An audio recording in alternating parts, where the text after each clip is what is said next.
While buying a gift for his wife, the millionaire was stunned to see the saleswoman wearing the pendant he gave his missing daughter 15 years ago.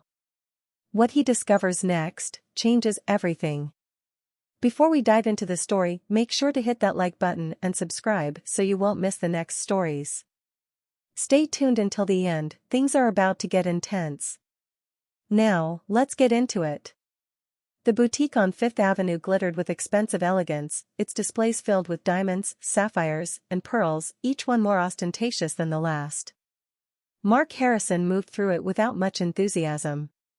His fingers brushed absently over polished glass cases as he scanned the options for an anniversary gift for Clara. He knew she liked extravagance, something he had tried to keep up with over the years, but his mind wasn't really in it. The shop assistant approached him with a smile. "Is there something I can help you with today, sir?" Mark gave her a tight smile, his eyes drifting over the collection of necklaces, before resting on Anna. At first, it was just a passing glance, but then something stopped him cold. Around her neck, almost hidden beneath the collar of her shirt, he saw it, a small, delicate pendant. His heart lurched painfully in his chest. It was the same pendant, or at least it looked identical to the one he had given his daughter Sophie 15 years ago. He blinked, the air in the room suddenly thick, making it hard to breathe. His thoughts scrambled, trying to make sense of the impossible. How could this young woman, working in a boutique of all places, be wearing that exact pendant? "Are you all right, sir?" Anna asked, her brows pulling together in concern. Mark shook himself out of the daze. Yes. "I'm fine," he lied. He was anything but fine. The sight of the pendant had ripped open a part of his past he tried hard to keep locked away. "That necklace," he said, his voice low, almost cautious, "where did you get it?" She blinked, her hand automatically going to the pendant, fingers tracing the small, familiar shape. "Oh, this? My adoptive parents gave it to me when I was a kid. They told me it was special, but I've always had it." "Why?" Mark's mouth went dry. He felt like he was staring at a ghost, but he forced a smile and muttered something vague about it looking familiar. His heart thudded painfully in his chest as he left the store, barely remembering to purchase anything for Clara. When he returned home that evening, Clara was already waiting for him in the spacious kitchen, casually sipping a glass of wine. Mark tossed the gift bag onto the marble countertop and leaned against the wall, his mind still spinning. "Find something nice?" Clara asked, not looking up from her phone. "Yeah," Mark replied, but his voice was distant. He was still picturing that pendant. Clara set her glass down, finally giving him her attention. "Something wrong?" Mark ran a hand through his hair, debating whether to bring it up. After a few beats of silence, he couldn't hold it in any longer. "I saw a woman today. A saleswoman in the boutique. She was wearing a pendant that looked exactly like the one I gave Sophie." Clara's expression didn't change, not even a flicker of surprise.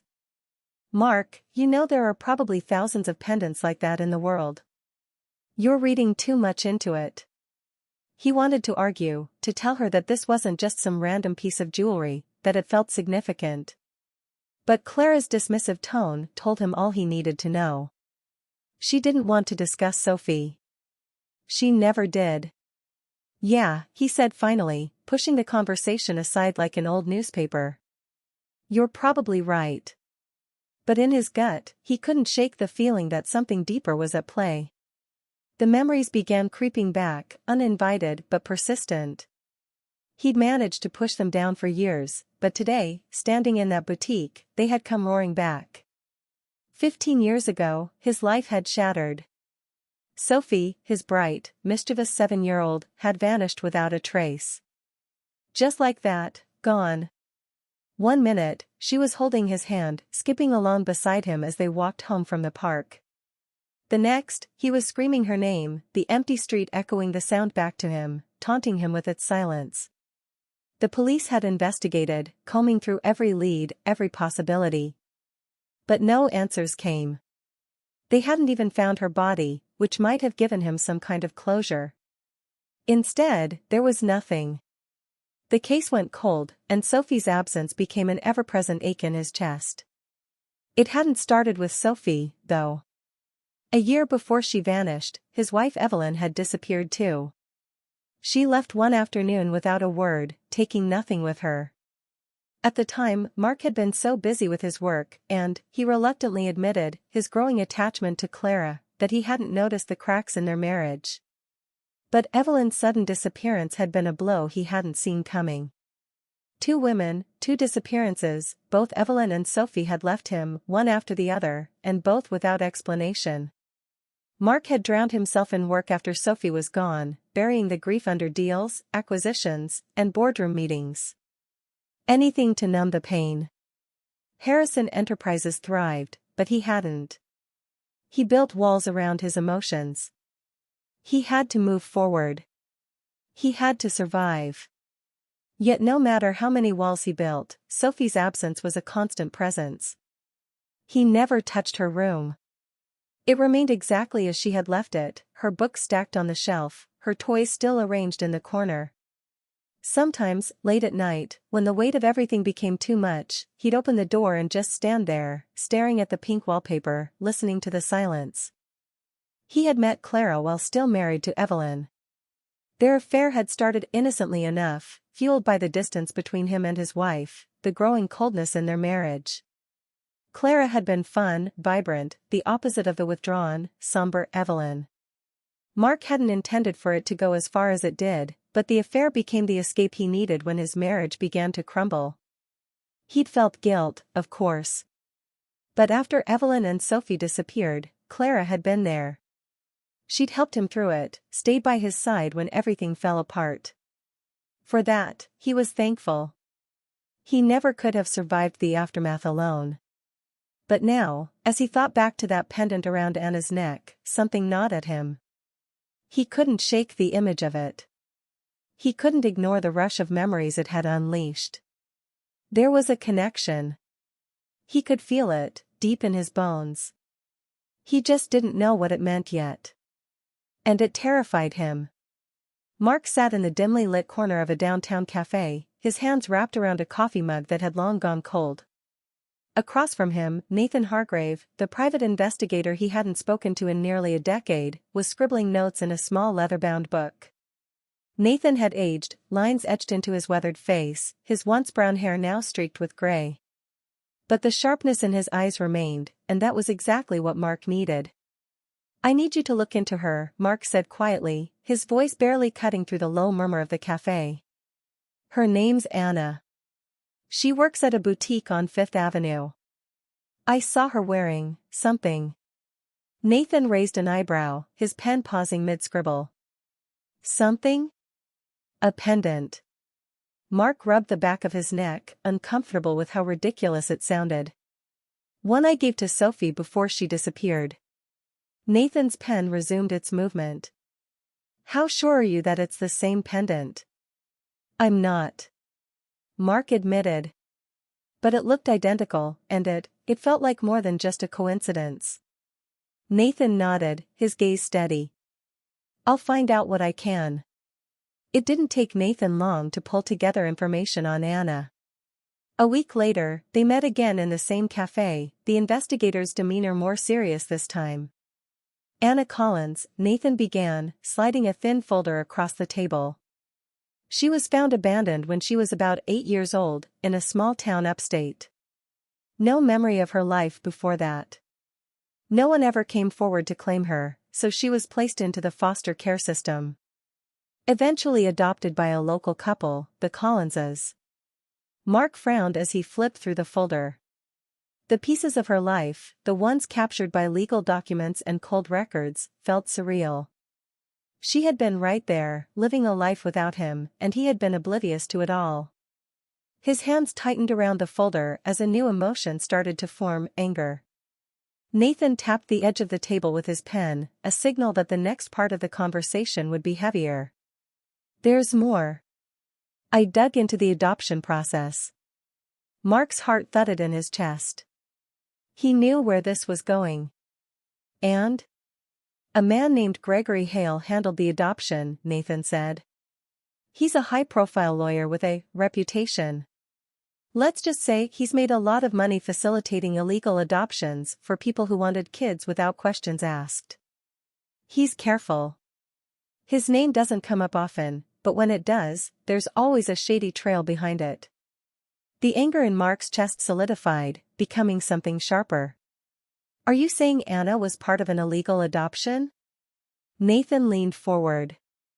I'm saying it's possible. And that's not all. I found some ties between Hale and Clara. Mark's blood ran cold. Clara? His voice was a mix of disbelief and horror. How is she involved in this? Nathan took a deep breath before answering. Clara and Hale go back a lot further than you might think. Clara had some dealings with him before Sophie disappeared. Now, I don't have all the answers yet, but I think Clara used Hale's connections to place Sophie in an adoptive family after she vanished. Mark's world tilted on its axis. He felt like the ground had opened beneath him. The woman he had trusted, the woman who had stood by his side after the loss of his family, had been involved in the very disappearance that destroyed him. He swallowed hard, his voice barely steady. She knew. She knew where Sophie was all along. Nathan didn't answer right away, but his silence was confirmation enough. Mark stormed into the house that night, his mind buzzing with betrayal. Clara was sitting at the dining room table, scrolling through her phone, completely unaware of the storm about to hit. Clara, he said, his voice sharper than he intended. She looked up, startled by his tone. Mark, what's wrong? Mark's fists clenched at his sides. He wanted to stay calm, but the anger had festered inside him all day, and now, in the face of her feigned innocence, it erupted. Tell me about Gregory Hale. Clara's face paled, just for a second, but long enough for Mark to see. She quickly composed herself, setting her phone down. What are you talking about? Don't play dumb, Mark shot back, his voice rising. I know you had dealings with him. I know you used him to place Sophie in an adoptive family. What I don't know is why. Why the hell would you do that to me? Clara stood slowly, her eyes narrowing. I don't know where you're getting this, Mark, but it's ridiculous. You need to calm down. Calm down? Mark's laugh was humorless. You helped him take my daughter.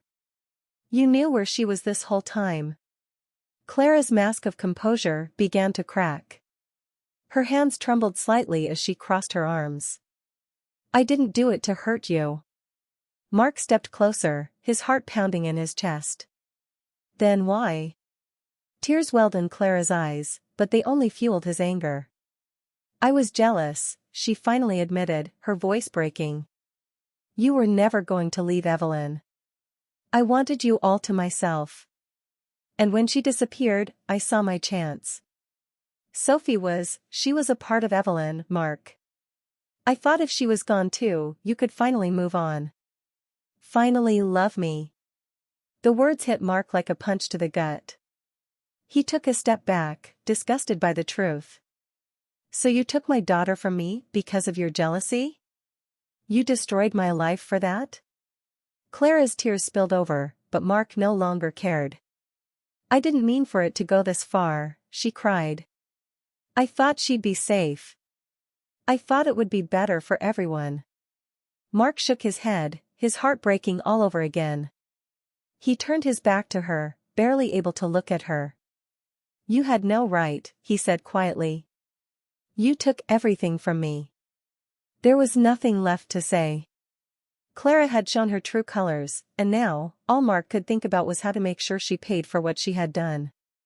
In the dead of night, long after Clara had retreated to their bedroom in silence, Mark sat in his office, surrounded by papers, old photographs, and the information Nathan had gathered. He stared at the picture of Sophie, no, Anna. The girl she had grown up to be without him. His anger and sadness twisted together, but underneath it all was something colder, more calculated. He was going to take Clara and Gregory Hale down. Quietly. Methodically. He had waited years for answers, and now that he had them, there was no turning back. Mark gathered the evidence, his mind already turning to the next step. Clara had made her move all those years ago. Now it was his turn. The cafe felt smaller this time, the air heavier between them. Mark sat across from Anna, his heart pounding in his chest as he struggled to keep his composure. She was talking about work, something mundane about customers and displays, but Mark wasn't listening. Not really. His mind was fixed on one thing, the DNA test. He needed her to agree, needed the proof that would change everything. I know this might sound strange, Mark interrupted her softly, careful not to let the desperation creep into his voice. But I need you to consider something. Anna paused, her fingers toying with the pendant around her neck, that same delicate piece of jewelry he'd given Sophie all those years ago. Her brow furrowed slightly as she looked at him. What is it? Mark took a deep breath, trying to find the right words. I think you might be someone I've been looking for. Someone I lost a long time ago. Anna's confusion deepened, but Mark pressed on, feeling the weight of his words. My daughter, Sophie, disappeared when she was 7. The pendant you're wearing, it's identical to the one I gave her. I believe you might be her. Anna blinked, pulling back slightly, her body tensing. I don't understand. I need to know for sure, Mark said, his voice trembling just a bit. I'm asking you to take a DNA test. To find out if you're Sophie. The air between them felt like it had frozen. Anna's face shifted through a range of emotions, confusion, disbelief, and finally, a hint of anger. Do you know how crazy that sounds? Anna snapped, her voice sharp. I don't even know you. You walk into my life with some wild theory about who I might be, and now you're asking me to take a DNA test? Mark reached across the table, but she pulled her hand back. Please, he said softly. I know it sounds crazy, but I need to know. I've been looking for my daughter for 15 years. And if there's even the slightest chance that you're her, I have to try. Anna stared at him, her eyes cold and guarded. And what if I'm not? She asked. What if this is just some mistake, and you're wrong? Mark swallowed hard. Then I'll let it go, he promised. But if you are her, I don't want to waste any more time. Anna hesitated, her hand moving to the pendant again, fingers tracing its edges like she had done so many times before. After what felt like an eternity, she nodded, though her eyes remained clouded with doubt. Fine. I'll take the test. But don't get your hopes up. Days later, when the DNA results came in, Mark's breath caught in his throat.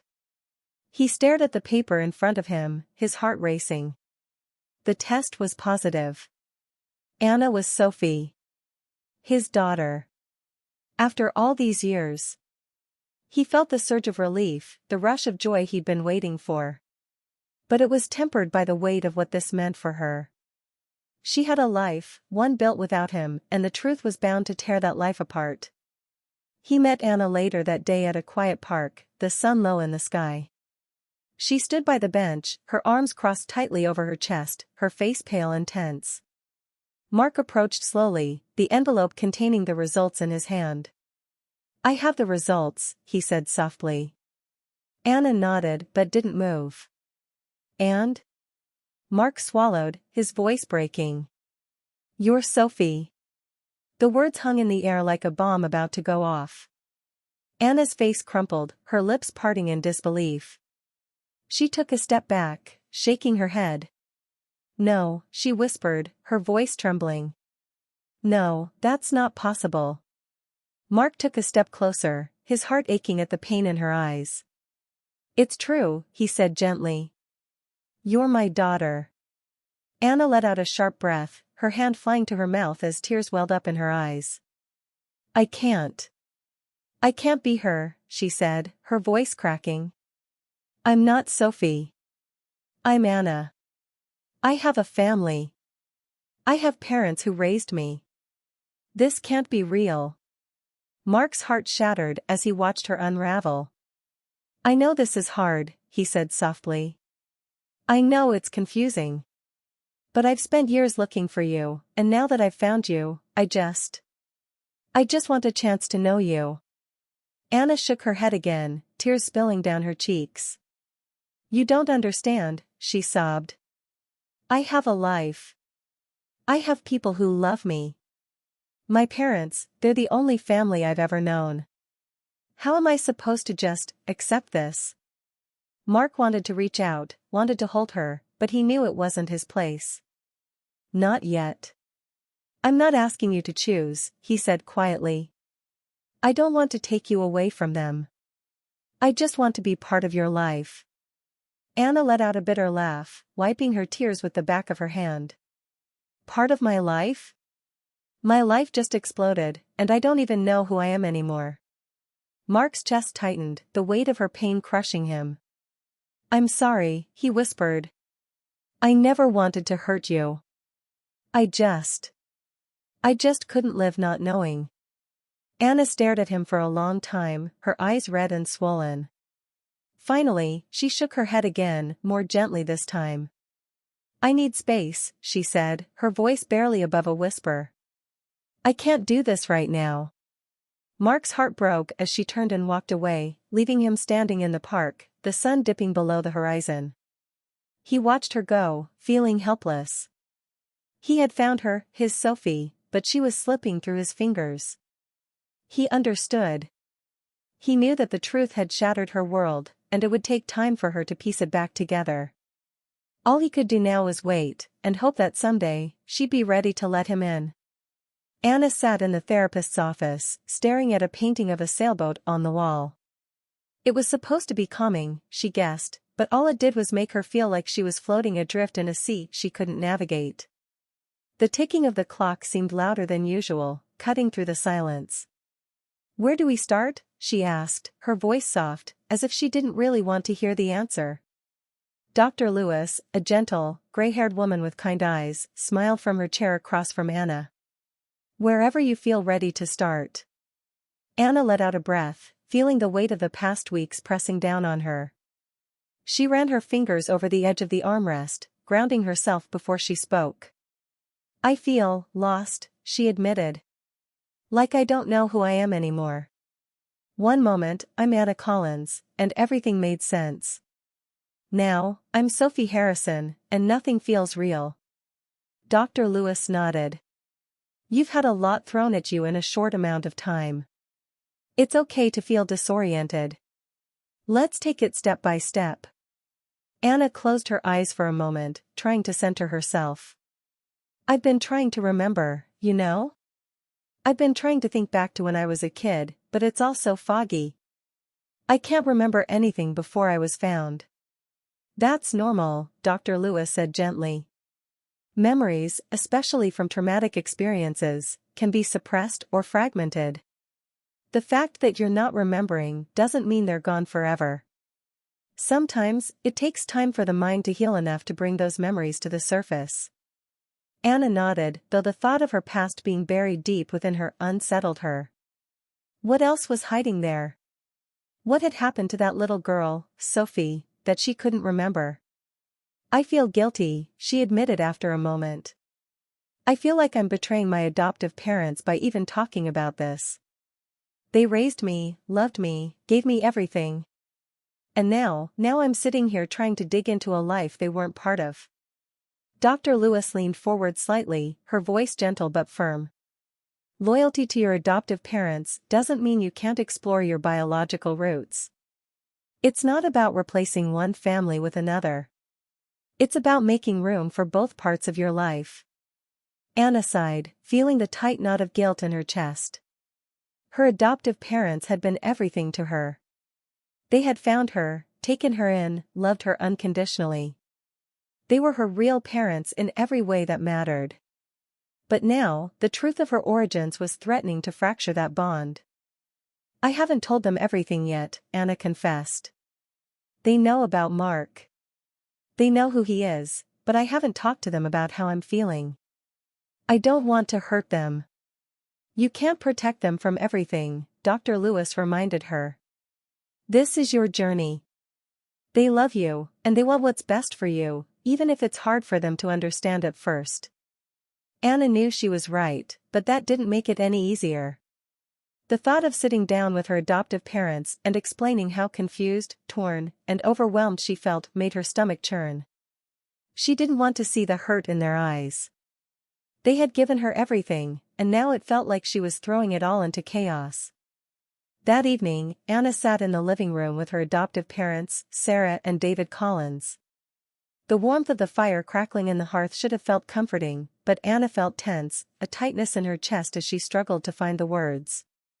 Sarah, always sensitive to her daughter's moods, looked at her with concern. "Honey, you've been quiet lately. Is everything okay?" Anna swallowed hard, her throat dry. She had rehearsed this conversation in her head 100 times, but now, face to face with the two people who meant the world to her, she found it impossible to speak. I've been seeing a therapist," Anna began hesitantly, watching their faces carefully. She saw the worry deepen in her mother's eyes, but David reached over and took Sarah's hand, giving her a reassuring squeeze.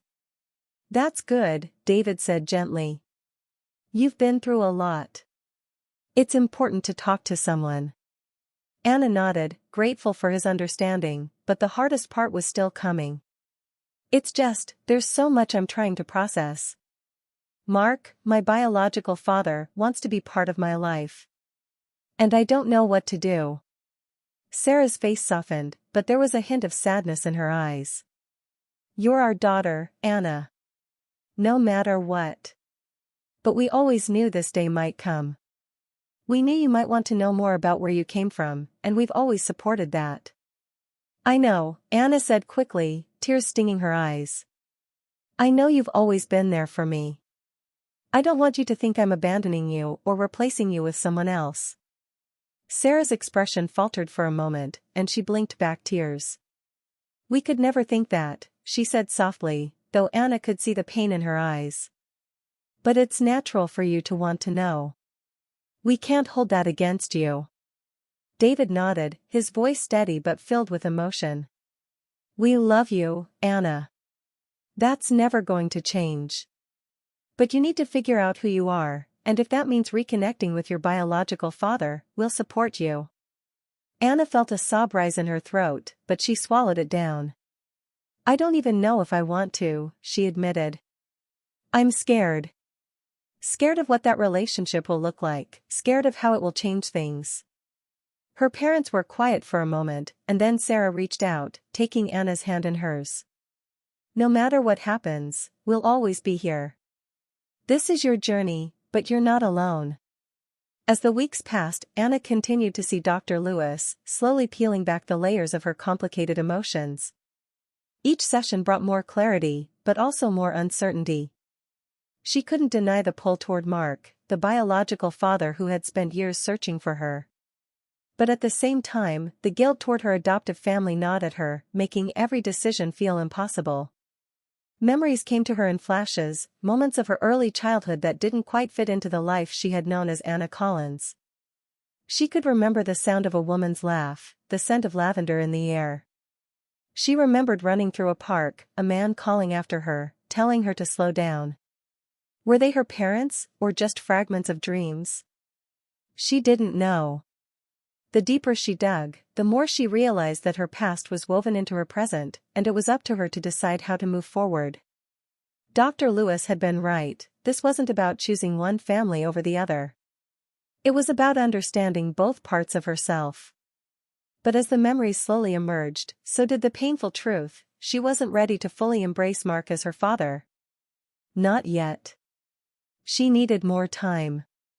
Time to grieve the life she thought she had, and time to accept the one she was still uncovering. Mark stood outside the police station, gripping the thick manila envelope in his hands. It contained everything: documents, bank records, wire transfers, and emails.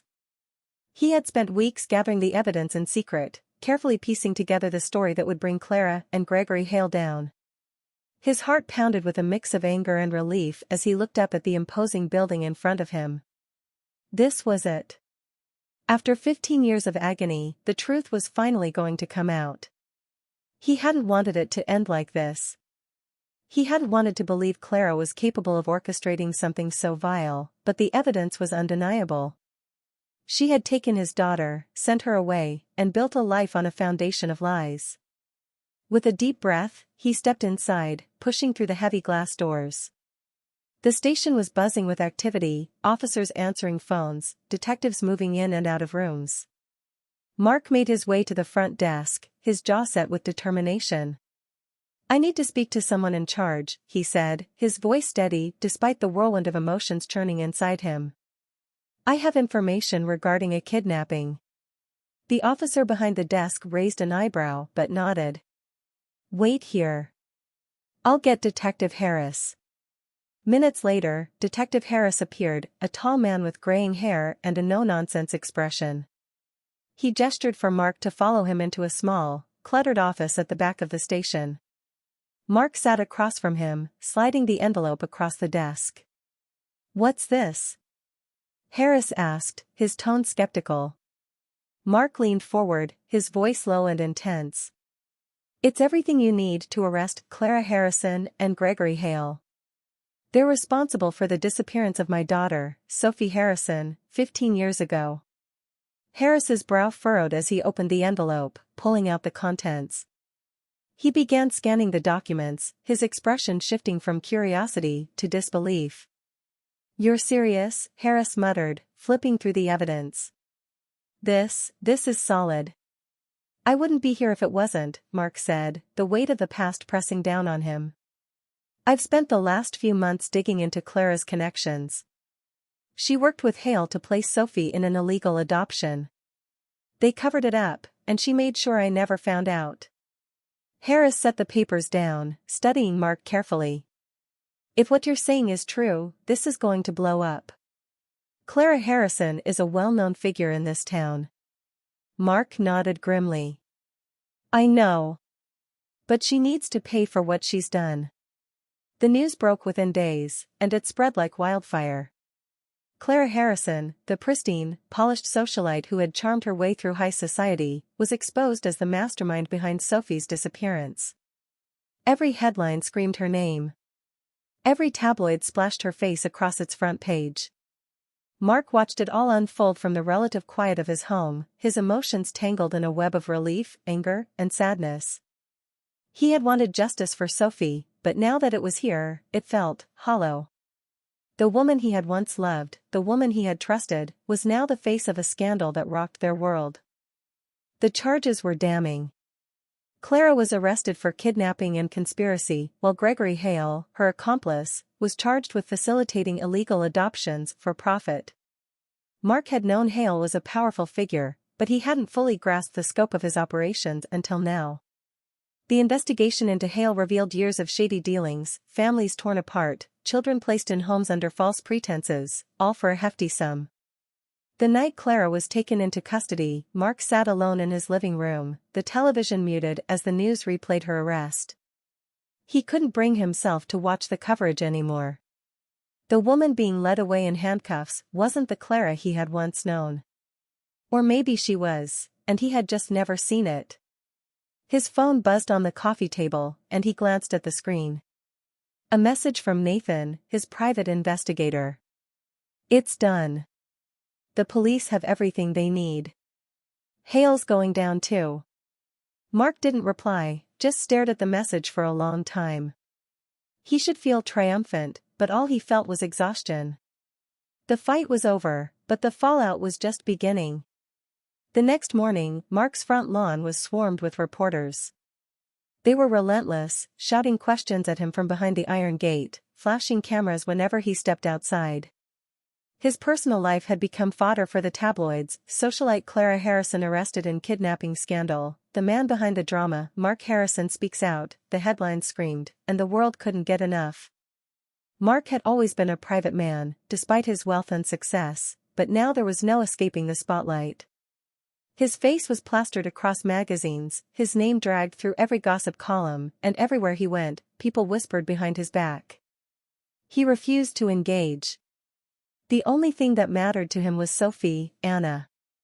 She had disappeared from his life again after the DNA test, unable to process the revelation of who she truly was. He hadn't heard from her in weeks, and that silence was eating him alive. Clara's trial date was set within a month, and the media frenzy only intensified. Her lawyers tried to paint her as a victim, claiming she had been manipulated by Hale, that she had acted out of desperation and love for Mark. But the evidence was overwhelming. The emails, the transactions, the testimony from Nathan and other witnesses, it all painted a picture of a woman driven by jealousy, willing to do anything to have Mark to herself. The trial was public, and Mark was called to testify. He sat in the witness stand, staring across the courtroom at Clara. She looked smaller, more fragile than he had ever seen her. But he couldn't forget what she had done, couldn't forget the years of pain she had caused. Mr. Harrison, the prosecutor's voice pulled him back to the present. Can you tell us what you discovered about your wife's involvement in your daughter's disappearance? Mark took a deep breath, his hands gripping the edge of the stand. I discovered that Clara had been in contact with Gregory Hale before Sophie disappeared. She arranged for Hale to take Sophie and place her in an adoptive family. She wanted me to believe Sophie was gone for good, so I would forget about my past and focus on her. Clara's eyes were downcast, her hands trembling in her lap. Mark didn't feel pity for her, only a deep, weary sadness. The prosecutor nodded. And how did you feel when you found this out? Mark hesitated, searching for the right words. I felt betrayed, he said finally. I trusted her, and she took everything from me. In the end, both Clara and Gregory Hale were convicted. Clara was sentenced to prison for conspiracy and kidnapping, while Hale faced a longer sentence for his involvement in multiple illegal adoptions. The trial was over, but Mark's life would never be the same. As he walked out of the courthouse, the flash of cameras nearly blinded him, reporters shouting his name, demanding statements. He pushed through the crowd, his mind on one thing. Sophie. Anna. The scandal had shattered his world, but the only thing that mattered to him now was finding a way to rebuild, and that meant finding his daughter. Again. Anna sat in the back of the town car, staring out at the glittering skyline as they pulled up to yet another event. She smoothed her hands over the delicate fabric of the evening gown Mark had insisted on buying her, the weight of everything settling over her once again. She still wasn't used to this life of high society, of red carpets, and flashing cameras. It felt like someone else's world, a world where she didn't quite belong. Are you ready? Mark asked, his voice gentle as he glanced over at her. He was trying to ease her into this new life, she knew that.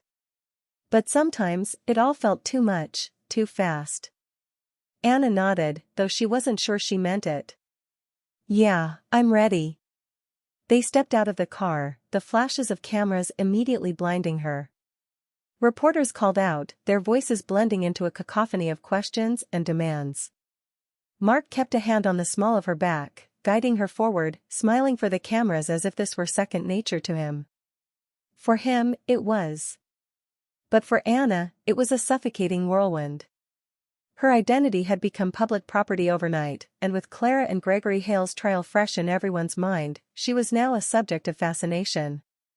The long-lost daughter of a wealthy businessman, hidden in plain sight for 15 years, it was the perfect story, and the media was eating it up. As they made their way inside the grand ballroom, Anna couldn't help but feel the weight of the stairs.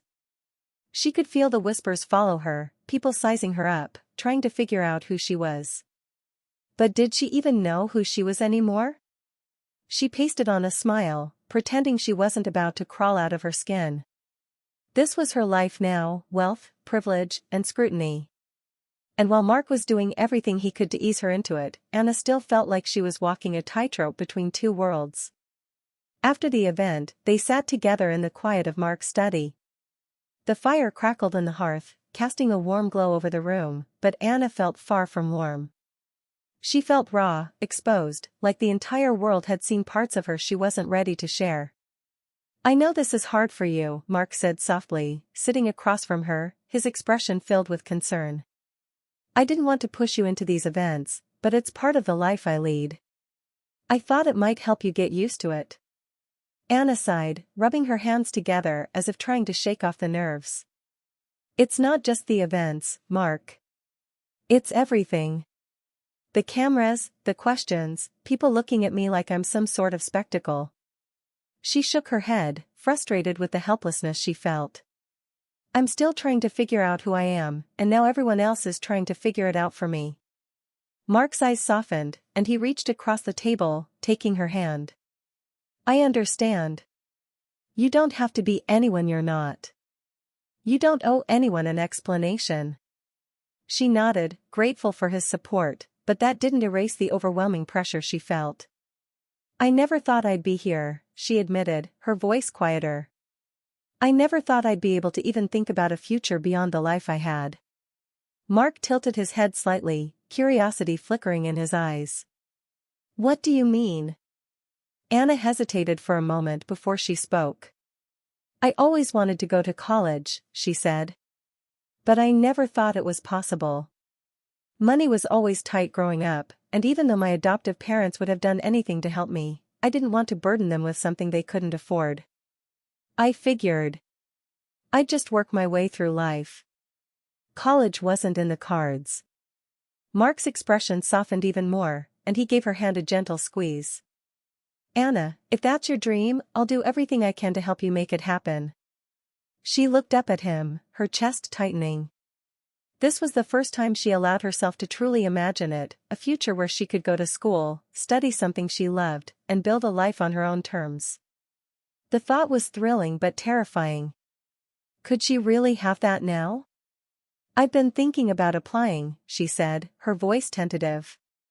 To a university. It's in another state. Mark's smile widened, and for the first time since they met, she saw a glimmer of pride in his eyes. That's incredible, Anna. Where? She hesitated, her heart thudding as she said it. It's where Daniel goes to school. Daniel. The thought of him brought a soft smile to her face, though it also stirred up that familiar sense of uncertainty. They had met months ago, before her world had flipped upside down, and their connection had been effortless. He was everything this new world wasn't, down-to-earth, easygoing, and genuine. While everything around her felt like it was spinning out of control, Daniel had been her constant, a grounding force in her life. But now, with her applying to a prestigious university in his state, the stakes felt higher. Their relationship had been growing, but it was still new, and she couldn't help but wonder if she was doing too much, too fast. Mark leaned back, nodding thoughtfully. I didn't realize things with Daniel were serious. They're not, well, they are, but we're still figuring things out. Anna's voice wavered, betraying her own confusion. It just feels complicated. Mark chuckled softly. Welcome to relationships. Anna smiled despite herself. It's not just him. It's this whole, double life I feel like I'm living. I have this new life with you, high society, wealth, all these things I never thought I'd be part of. And then I have Daniel, and my adoptive family. The life I had before. I feel like I'm being pulled in two different directions, and I don't know how to make them fit together. Mark's expression turned serious, and he studied her for a long moment before speaking. You don't have to choose, Anna. You can have both. Your life with your adoptive family, your relationship with Daniel, they don't disappear just because you're getting to know me. Anna swallowed hard, her emotions tangled in a knot. I don't know how to do that. I don't know how to be both the girl I was and the person I'm becoming. Mark sighed, his face filled with empathy. None of us know how to do that at first. Life doesn't always fit into neat little boxes. It's messy, and it's confusing, but you'll find your balance. She wanted to believe him. She wanted to think she could have it all, a future with Daniel, her relationship with her adoptive parents, and a connection with Mark. But the reality felt overwhelming. How could she live in this world of wealth and privilege, while still holding on to the simplicity of her old life? As the days passed, Anna focused on her applications, pouring herself into something she could control. The idea of going to college, of finally having a chance to chase her dreams, filled her with a sense of purpose she hadn't felt in a long time. And as the acceptance letter arrived, Anna felt a flicker of hope. Maybe, just maybe, she could carve out a life where all the pieces of her world fit together. But that didn't erase the fear of what she would leave behind, or what she might lose along the way. Mark stood at the large window of his penthouse, staring down at the sprawling city below. The skyline stretched far into the distance, lights blinking in the night, but none of it felt familiar anymore. The life he had spent years building felt like a crumbling tower beneath his feet. His company, once thriving and unshakable, was now on the brink of collapse. And all the while, he grappled with the overwhelming guilt that he had never truly done enough to find his daughter. He had always prided himself on his business acumen, his ability to see the bigger picture. But when it came to Sophie, no, Anna, he had failed to connect the dots. How had he let so many years pass without questioning Clara more, without pushing harder? He had been blinded by grief, by the life he tried to rebuild after Evelyn's disappearance. And now, with Clara in prison and the world knowing what she had done, people were asking questions, uncomfortable questions about how much Mark had really known. The tabloids painted him as a man too distracted by his own ambitions to notice his wife's betrayal. The media speculated whether he had turned a blind eye to Clara's schemes, perhaps even benefited from them. Mark had read the headlines, the accusatory articles. He knew that public opinion was swaying against him. What once had been admiration for his success was now suspicion. But that wasn't what hurt the most. It was Anna. She had only just come into his life again, and now, she was preparing to leave. For college. For Daniel. For a new chapter that didn't involve him. And Mark couldn't blame her. She had every right to build a life for herself, one that wasn't tainted by the chaos of his world. Yet the thought of her leaving filled him with a deep, gnawing fear.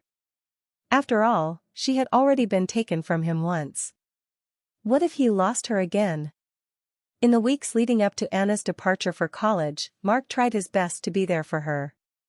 He took her to lunch, asked her about her plans, and listened intently as she talked about her dreams of finally getting to study art, about the future she was starting to imagine for herself. But underneath it all, Mark felt the distance growing. He was trying too hard, and they both knew it. One afternoon, as they walked through Central Park, Anna stopped abruptly and turned to him, her expression torn. "I know you're trying, Mark," she said softly, using his first name as she always did. She still wasn't ready to call him Dad, and he hadn't pushed her. "But it feels like you're forcing it.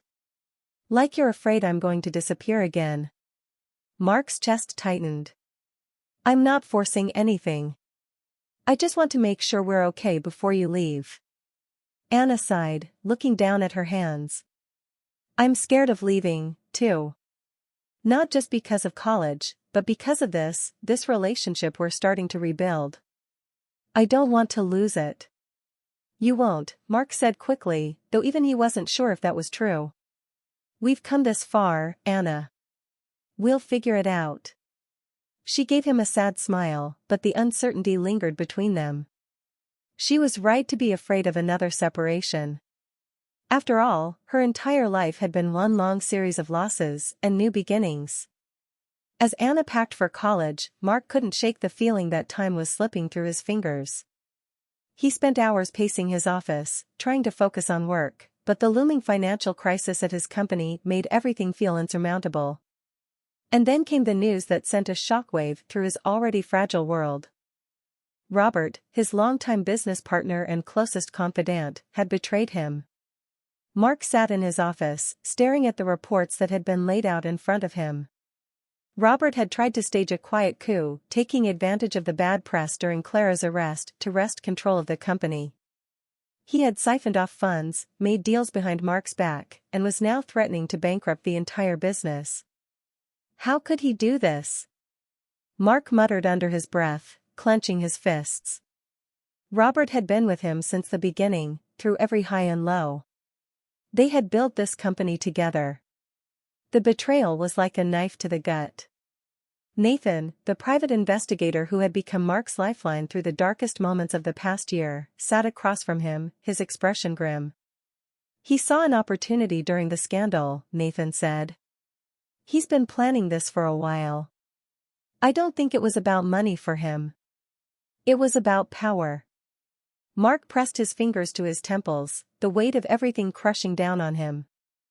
I trusted him.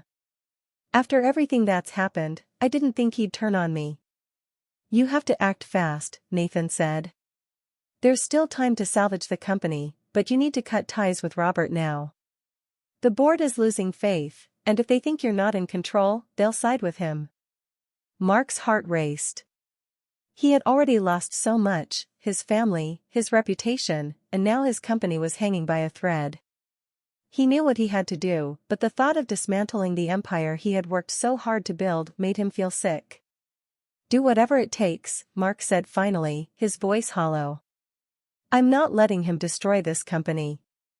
The following days were a whirlwind of meetings, legal battles, and damage control. Mark had to face the board, reassure investors, and take back control from Robert, who had been quietly ousted from his position. The process was brutal, and by the end of it, Mark felt like he had aged a decade. But he had saved the company, at least for now. As the dust settled, Mark realized something important. He had been so focused on keeping the business afloat, on maintaining the image of the powerful CEO, that he had lost sight of what truly mattered. His life had revolved around success, wealth, and prestige, but in the end, none of it had brought him happiness. His relationship with Anna, the second chance he had been given, was slipping through his fingers, and if he didn't act soon, he would lose her for good. The night before Anna was set to leave for college, Mark knocked on her bedroom door. She was packing the last of her things, her room a mix of boxes and suitcases. She looked up, surprised to see him standing there, a hesitant smile on his face. Do you have a minute? He asked. Sure, she said, sitting on the edge of her bed. Mark took a deep breath, feeling the weight of all the unsaid words between them. I know I haven't been the best father. I know I wasn't there when you needed me, and I've spent a lot of time trying to make up for that. But I realize now that you don't need me hovering over you or trying to fix everything. You just need me to be here. Anna's eyes softened, and for the first time in a long time, there was no tension between them. I don't want you to feel guilty, Mark, she said gently. I'm still figuring things out, but I do want you in my life. I just need space to do it in my own way. Mark nodded, feeling a sense of relief wash over him. I can do that. I just want you to know that no matter where you are, whether it's at school, with Daniel, or anywhere else, I'm always here. And I'll always support you. Anna smiled, and for the first time, it felt like they were on solid ground. I know, she said quietly. And I appreciate it. As Mark left the room, he felt lighter than he had in months. The company, the scandal, the public scrutiny, it all seemed insignificant compared to the fragile bond he was rebuilding with his daughter. Anna stood in the middle of her new dorm room, boxes scattered around her, the view of the bustling college campus just outside the window. The late afternoon sun filtered through the curtains, casting a warm glow over the room, but despite the excitement of a new beginning, Anna couldn't shake the nerves twisting in her stomach. College had always been a distant dream, one she never thought she'd have the chance to pursue, but now that it was here, the weight of everything felt overwhelming. Daniel was already unpacking across the hall, his presence the one constant in this whirlwind of change. Their relationship had deepened over the summer, but now they were stepping into uncharted territory. College was supposed to be a fresh start for both of them, but Anna knew all too well how easily life could throw curveballs when you least expected it. She opened a box of books, running her fingers over the spines as if grounding herself in something familiar. Her mind drifted to Mark, who had driven her here earlier that day, a quiet but comforting presence. He had tried to hide it, but she could tell leaving her at college wasn't easy for him. He had been through so much in the past year, Clara's arrest, the scandal, nearly losing the company, and now, he was watching her take another step into independence. For the first time, she felt a pang of guilt. Mark had come back into her life, and just as they were starting to figure things out, she was leaving again. But this time, it wasn't running away, it was moving forward. Across town, Mark sat in his car, the engine still running but his mind far away from the hum of the road. He had dropped Anna off and watched her walk into her dorm building, a mix of pride and melancholy tugging at him. She was growing up, carving her own path, and while he knew it was exactly what she needed, the empty space it left in his life was undeniable. His phone buzzed on the passenger seat, pulling him from his thoughts. A text from Robert. Mark hesitated before picking it up. They hadn't spoken much since Robert had stepped down from the company. Their friendship, once a bedrock of Mark's life, had been strained beyond repair. Robert's decision to try to seize control of the company during the scandal had been the ultimate betrayal, and even though they had found a way to part on somewhat civil terms, the trust between them was shattered. Still, the text was simple, almost casual. Good luck back at work. Let's grab a drink soon. Mark stared at the words, his emotions conflicted. A part of him missed Robert, the friend he had known for years before everything went wrong. But another part of him knew they could never go back to what they had been. Too much had happened, and the price of forgiveness was too high. He tapped out a quick reply, thanks. Let's talk next week. And tossed the phone back on the seat, starting the drive back to the office. It was time to get back to work, to focus on saving the company he had nearly lost. As the weeks passed, Anna settled into college life. Classes were intense but exciting, her art courses offering a new outlet for the emotions she had been carrying for so long. Daniel was supportive, always there to help her navigate the chaos of freshman year, but even in the comfort of their relationship, she sensed the undercurrents of change. They were growing in different ways. Anna was discovering new passions, finding herself in a world she hadn't expected to be a part of, while Daniel seemed more focused on his own path, his studies and plans for the future pulling him in a different direction. They still loved each other deeply, but the uncertainties of their new life at college loomed over them like a storm cloud. One evening, after a particularly long day of classes, Anna sat on the campus lawn, sketchbook in hand, trying to clear her mind. The cool breeze rustled through the trees, and for a moment, she felt at peace. But as the sun dipped lower on the horizon, Daniel sat down next to her, a quiet tension between them that hadn't been there before. Do you ever feel like things are changing too fast? Daniel asked, his voice soft but serious. Anna glanced at him, her heart tightening. Yeah, she admitted. I feel like everything's moving, and I can't always keep up. He nodded, staring out at the sunset. I don't want us to lose what we have. We won't, Anna said quickly, though deep down, she wasn't sure. We'll figure it out. But Daniel's expression didn't change. He leaned back, his voice quieter. I just don't want to wake up one day and realize we've grown apart. Anna's breath caught, the fear she had been pushing down for weeks finally surfacing. They were in love, but love didn't always guarantee that things would stay the same. She wasn't the same person she had been when they met, and neither was he. I don't want that either, she said softly. But we can't control everything. We just have to take it one day at a time. Daniel nodded, but the tension remained, an unspoken understanding that things were shifting. And neither of them knew where those shifts would lead. Meanwhile, back in the city, Mark's return to work was both triumphant and bittersweet. He had managed to pull the company back from the edge, negotiating deals and securing new investments that kept the business afloat. But something had changed in him.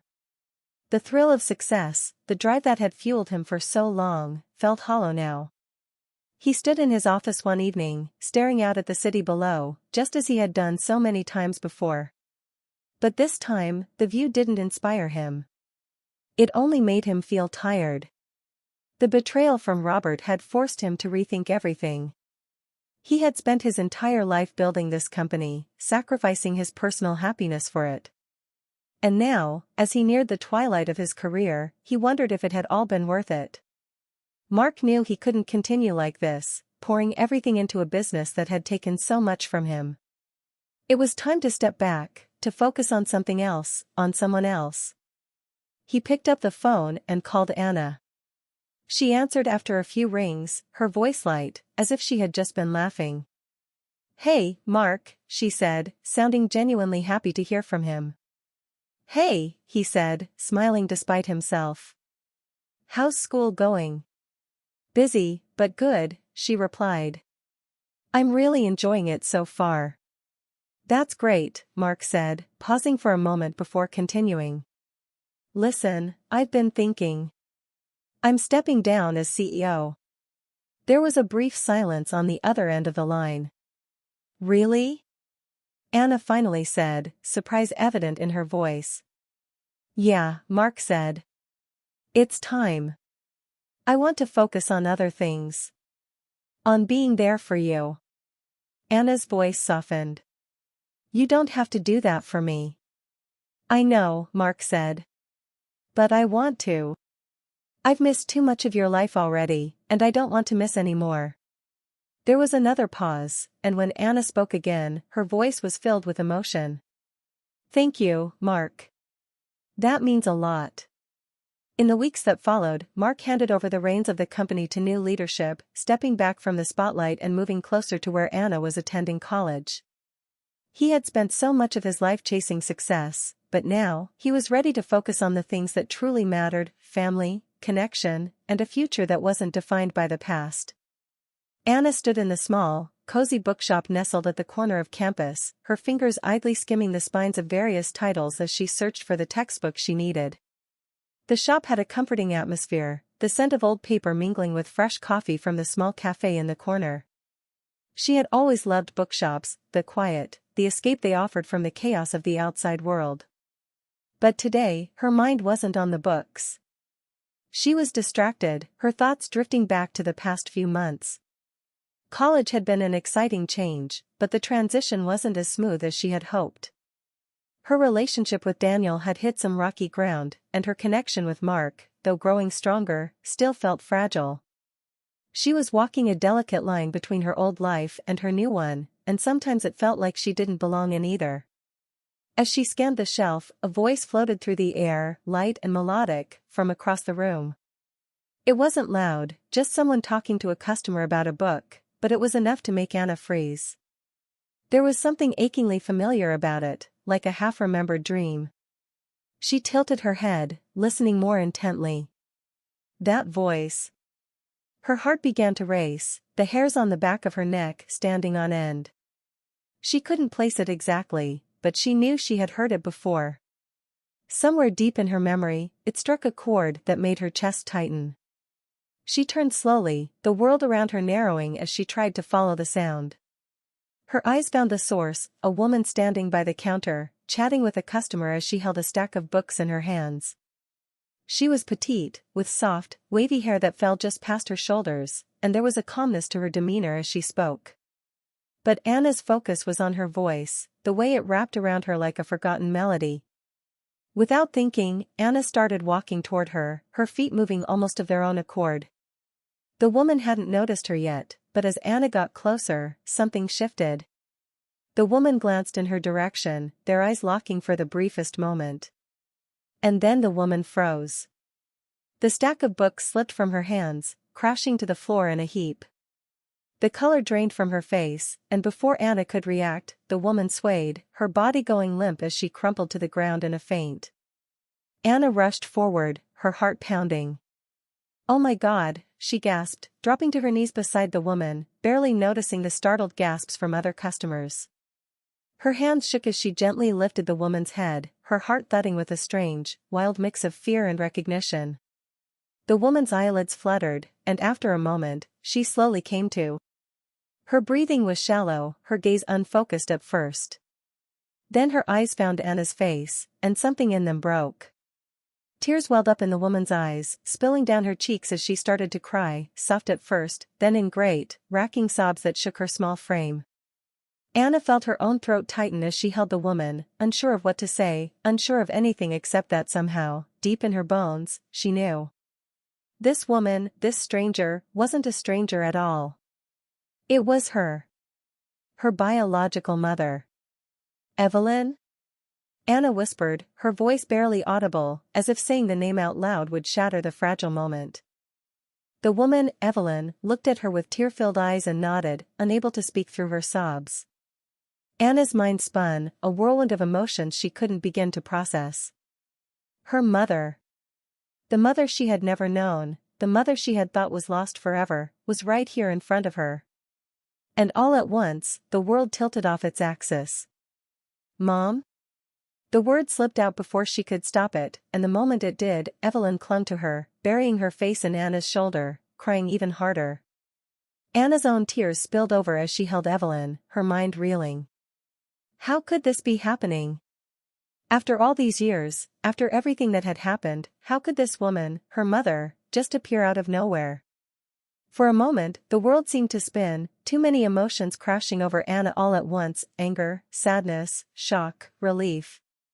She wanted to scream, to cry, to ask 1,000 questions. But all she could do was sit there, holding her mother, trying to process the impossible. Later that evening, Mark stood in his living room, pacing back and forth as he tried to make sense of what Anna had told him.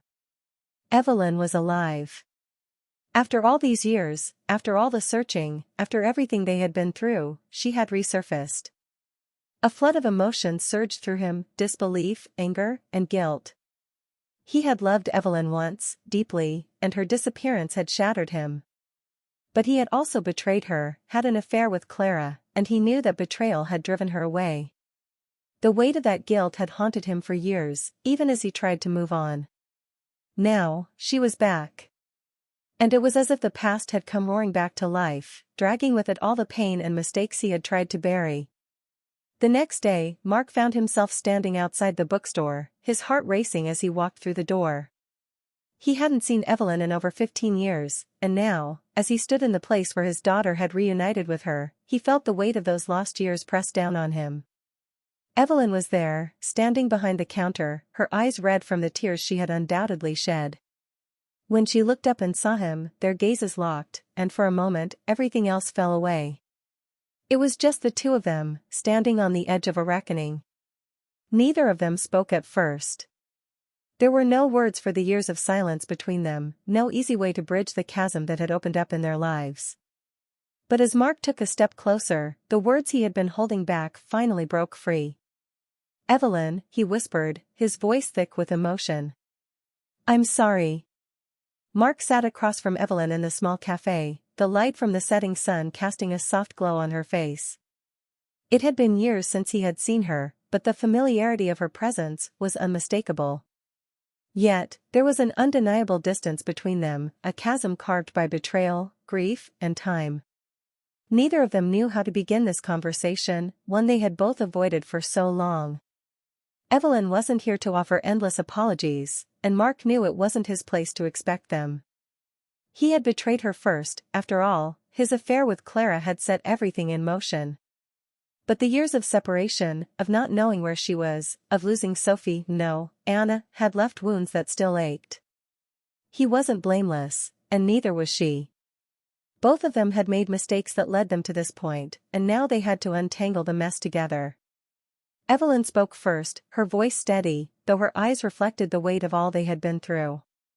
"When I found out about you and Clara," she began, pausing as if testing the waters, "I didn't know how to handle it. I felt shattered. Like everything we had built was a lie. I wasn't strong enough to stay and face it, so I left." Mark looked down at his hands, guilt settling over him like a heavy blanket. He had never been able to forgive himself for what he had done. "I know. And I'm sorry. I should have fought for us. I should have fought harder for our family, for Sophie. But I was selfish. I let my own desires get in the way, and I never considered how much damage it would do." Evelyn shook her head, her expression softening but not apologetic. "You were wrong to betray me, Mark, but when I left, I wasn't thinking clearly either. I was lost. I didn't believe I could be a good mother after that, not when I felt like I had failed as a wife. So I disappeared, hoping it would be easier for everyone." Mark's chest tightened. "It wasn't easier, Evelyn. We lost you. I lost you, and then I lost Sophie too. I thought I'd lost everything." Evelyn nodded, understanding the pain in his voice, but not accepting full responsibility. "I know. But I was hurting too, Mark. I went into a downward spiral after I left. I ended up in a mental health facility because I couldn't cope. It took years for me to rebuild my life, to find some sense of stability again. She paused, meeting his gaze, the raw honesty between them palpable. When I finally came out of that dark place, I learned that Sophie had disappeared. It crushed me. I wanted to come back, but I didn't know how. I thought I had already done too much damage, and I was too fragile to help. Mark leaned forward, his eyes searching hers. We were both broken, Evelyn. But I should have tried harder to find you. I should have reached out, should have understood what my actions had done to you. Evelyn sighed. We can't change the past, Mark. But we can decide what to do with the time we have now. I don't want to stay stuck in the guilt or the regret.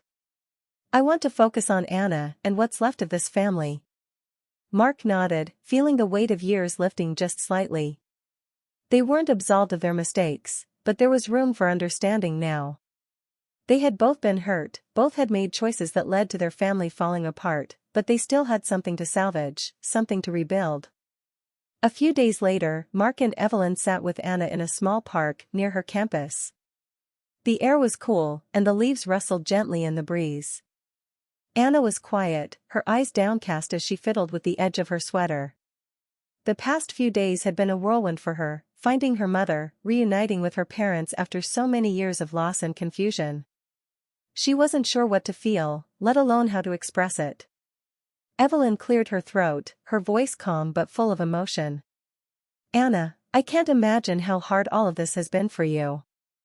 I want you to know that I didn't leave because I didn't love you. I left because I was broken, and I didn't think I could be the mother you needed. But leaving was the biggest mistake of my life. Anna looked up at her mother, tears glistening in her eyes. I waited for you. I didn't understand why you were gone. And then, you never came back. Her voice trembled, years of hurt bubbling to the surface. I felt abandoned. Like you didn't want me. Evelyn reached for her daughter's hand, her own eyes brimming with tears. I'm so sorry, Anna. I should have come back sooner. I thought staying away was the best way to protect you, but I see now that I was wrong. Mark, sitting beside them, spoke up, his tone filled with regret. Anna, I wasn't much better. I didn't do enough to keep our family together. I let Evelyn slip away, and when you disappeared, I didn't fight hard enough to find either of you. Anna looked between her parents, feeling the weight of their apologies.